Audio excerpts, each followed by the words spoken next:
Le 28 Nissan de l'année 1991, le rabbi avait remis entre les mains de chaque juif la responsabilité de faire venir Mashiach ici, maintenant et immédiatement. Le rabbi avait déjà souligné l'imminence de sa venue et avait même précisé: nous sommes la dernière génération de l'exil et la première de la Géoula, c'est-à-dire de la délivrance. Il a même ajouté que d'après les écrits du grand kabbaliste Rabbi Yitzhak Luria, le Harizal,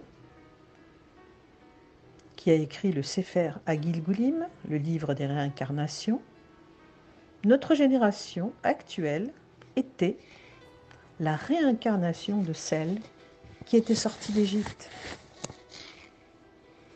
On raconte que quand Moïse apporta aux Juifs la nouvelle de leur libération prochaine d'Égypte, ceux-ci ne l'écoutèrent pas. Pourquoi ? Parce que leur esprit était brisé par la dure servitude, l'esclavage que les Égyptiens leur faisaient subir. Le rabbi nous propose aujourd'hui de vivre avec la notion de Mashiach et de délivrance au quotidien. Et c'est ainsi, dit-il, que nous hâterons la rédemption. Alors il faut savoir que le but de l'exil n'est pas du tout la destruction, que Dieu préserve. Son sens profond est le raffinement du monde et sa préparation au plus haut niveau spirituel qui sera atteint lors de l'avènement messianique. Donc si les Juifs ont été éparpillés aux quatre coins du monde, c'est pour raffiner le monde dans tous les endroits où ils ont été dispersés grâce à la Torah, grâce à leurs prières, à leur étude. Ils ont ramassé des étincelles de sainteté qui s'étaient perdues là-bas et ont raffiné le monde dans tous les endroits où ils sont passés. Nous savons que toutes les dates fixées pour la venue de Mashiach ont déjà été dépassées. Tout ne dépend donc plus que de la Teshuvah. La Teshuvah, c'est le retour à Dieu. Or, ce retour s'est déjà fait massivement ces dernières années sous l'impulsion des émissaires du Rabbi. Le Rabbi a 4500 émissaires, plus maintenant, qui ont été envoyés aux quatre coins du monde. Et grâce à leur rayonnement dans le monde, ils ont pu ramener des dizaines de milliers de personnes qui étaient perdues, qui avaient oublié leur judaïsme ou qui ne croyaient plus en rien parce qu'ils étaient brisés par la Shoah et d'autres choses. Et ainsi, une grande teshuva de masse s'est faite.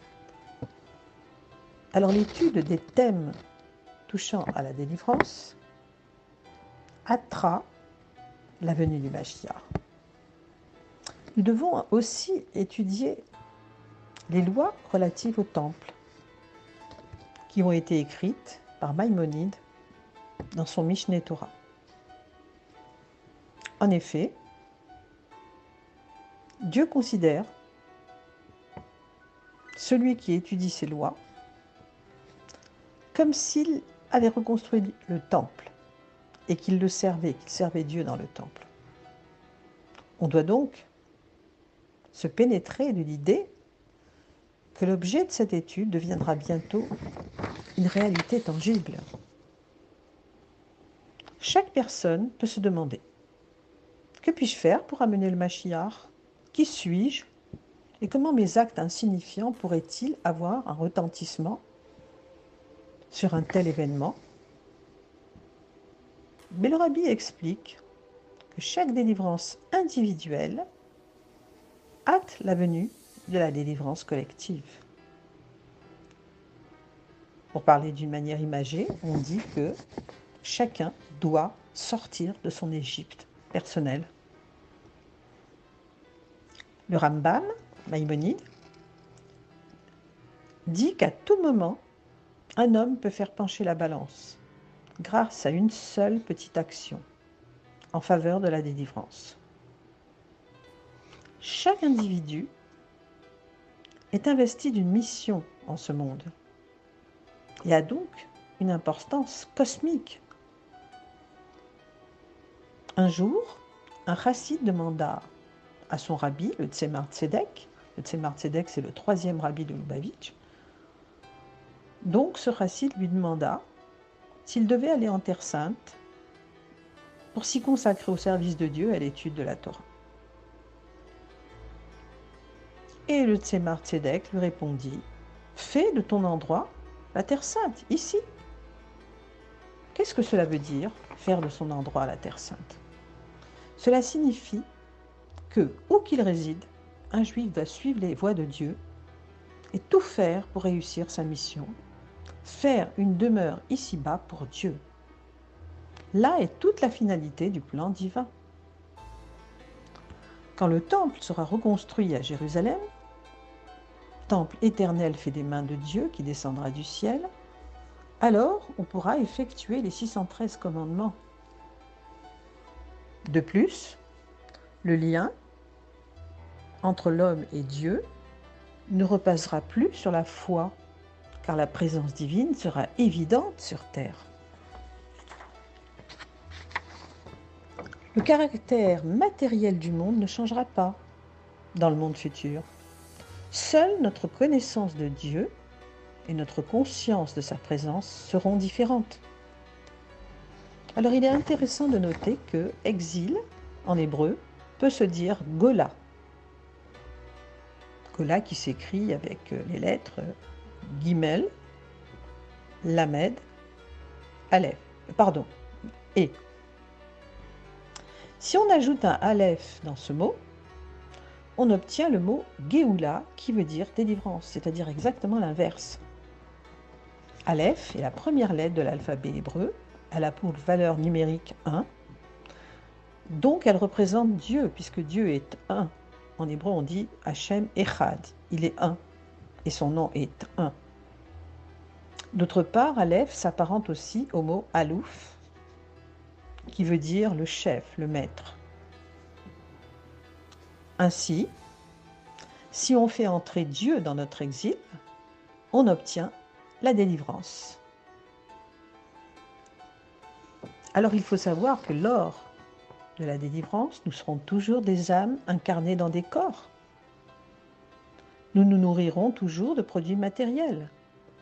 Juifs et non-juifs se côtoieront dans la paix et la sérénité, car tous auront pleine conscience de la présence divine. On verra Dieu partout, dans chaque brin d'herbe.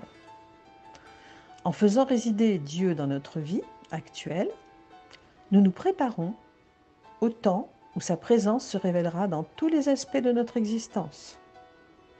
Car, en réalité, il n'existe rien en dehors de lui. En hébreu, on dit « Ein od milvado ». Chaque juif doit faire de son endroit la Terre Sainte, c'est-à-dire un endroit où la divinité se révèle. Et si on se demande encore « Que puis-je faire pour amener Mashiach ?»